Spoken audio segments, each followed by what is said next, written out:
Welcome to Man Does Tech, where I solve the problems you didn't even know you had.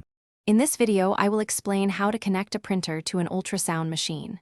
First, ensure your printer is compatible, often a thermal or inkjet model designed for medical imaging.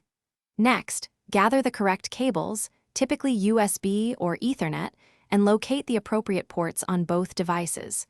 We will then walk through the software configuration steps to integrate the printer with your ultrasound system.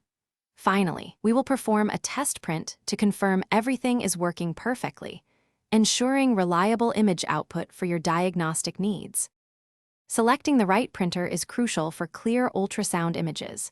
Most systems support medical-grade thermal printers, which offer fast, high-resolution grayscale prints or specialized inkjet printers for color images.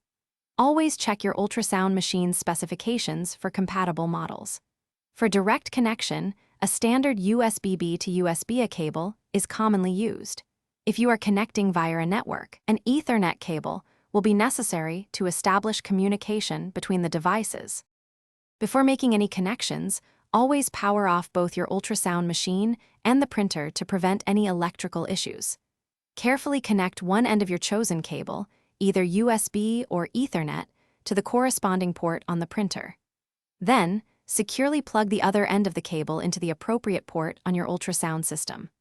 Once the physical connection is complete, power on the ultrasound machine first, and then power on the printer, allowing them to initialize properly. After the physical connection, you will need to configure the software. Access your ultrasound machine system settings, usually found in the main menu. Navigate to the peripheral or printer setup section, where you should see an option to add or select a printer. Choose your newly connected printer from the list of detected devices.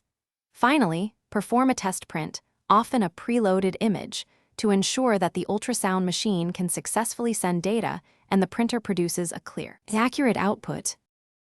Thanks for watching. If you found this helpful, don't forget to like and subscribe.